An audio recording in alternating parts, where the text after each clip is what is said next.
Hi, my name is Kiptoo, Magutt. I'm from Eldoret in Kenya, and I'm CTO and co-founder at Twende, where we do carpooling for long distance journeys.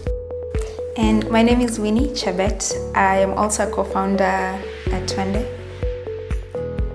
So Twende means let's go in Kiswahili, and we were inspired by the spirit of sharing of collective experiences when it comes to traveling. Usually you know, when you want to go somewhere with a friend, you just simply tell them, Twende. We want people to come together. And this came from a place of, like, both of us have been in those situations. So for Kiptoo, he has a car. He usually travels to see his family in upcountry. Personally, I don't have a car, but I need to also go see my parents in upcountry. So because we felt like there's a lot of need when people are going longer distances, and the available solutions in the market, including matatus, flights also, are not necessarily filling the need to 100%. In terms of wide long distance, we feel like it gave us the opportunity to test the idea on trips where it's really expensive. It's long enough that you want company because we know the boredom and loneliness of long journeys as well, in addition to the high costs associated with it. And we also figure that on long journeys, people tend to bond, they can network and make friends, which is part of the shared experiences that we talk. What Twende really is a carpooling platform. Unlike the major ride-sharing services available in our market today, nobody is doing carpooling, which is the idea of connecting the people who are heading in the same way, whether they are drivers or riders. And what this means for on the driver side, they are not professional drivers. They are on the platform to share the experiences, to save on costs, to meet new people.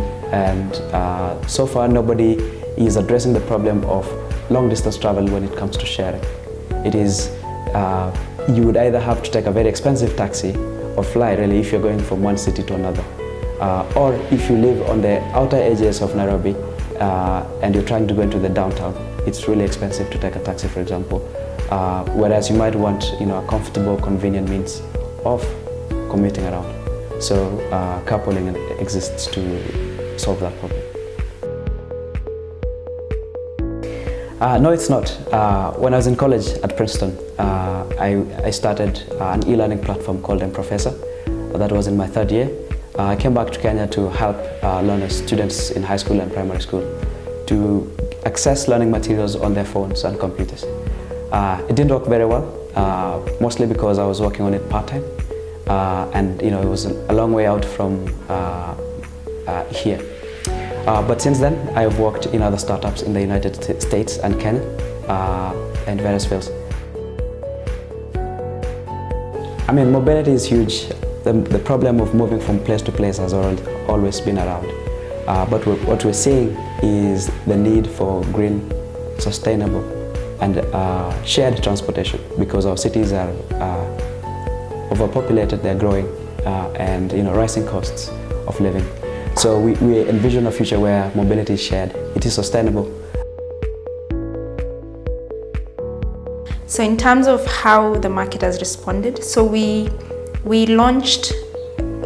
had a soft launch in August last year here in Kenya, and we only targeted one route, a very high traffic route, Nairobi to Eldoret. And we targeted when the holidays were coming up, but people had not really heard about our idea. And the market response has been so overwhelming, so positive. A lot of people have told us this is the future. This is what they've been waiting for. How we actually connect people. We have an application, an Android application, and that's how people connect. And we've been able to serve over 1,000 customers. Oof, quite a number, to be honest. But I think the main one has been because this is a two-sided problem. One, we want drivers to post their trips, but then we also want passengers who are looking to travel to find those trips. So one of the issues we've been facing is that at one point we'll have a lot of private car owners posting a lot of trips, especially like during the low times, not the peak seasons. But then over the holiday season, we had a lot of people who didn't have cars traveling. So we face this constant problem of trying to balance the two. So I don't know, maybe Kiptoo can talk about how we've been trying to. Right. A related problem to that, when we're trying to balance the supply and demand for trips, is actually coordinating people's meeting at the time of starting the journey. So the main problem around there is timeliness. Most people in our culture don't really stick to time. You know, they say 10 a.m., they mean 11 a.m. One of the things we're trying to do to solve that problem is to aggregate demand ahead of time and try to predict when people are going to travel, so that in the end we have this near real-time matching of people, so that we're enabling them to carpool closer to their time of need when they need to travel, that is, yeah. And so the other part of the problem is to actually raise the numbers on both sides, like Winnie alluded to, so that at any given point you have an option. You know, whether you are a car owner or a driver, you have people to go with you, and on the other hand, there's at least always one trip available for you if you're a non-car owner. So Kisumu is next. It's a very hot spot for travel. We're thinking Mombasa, and then maybe central Kenya, but we're not sure where. But we have grander visions beyond that. Our hope is that once we figure out the Kenyan market, it will not stop us from now venturing into Uganda, into Rwanda, into Tanzania, the rest of Africa, but also other similar emerging markets. So we're thinking maybe even India, I don't know, Indonesia, where we feel like the need is there, especially with the world is growing, population is increasing, people are getting wealthier, so that means middle class is growing, people are moving out of poverty, so people are owning cars, but then people are also traveling for experiences.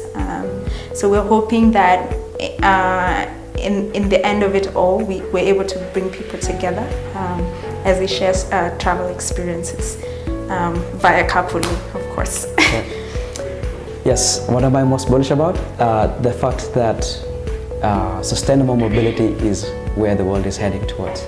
You know, we are talking about climate change and global warming and congestion in our cities, and so we feel that the future is shared, it is sustainable, and carpooling is one of the ways to achieve that. People are moving away from traditional ownership and moving towards marketplaces that facilitate sharing. So that's really what we're excited about, and we think that Twende will be a big part of that.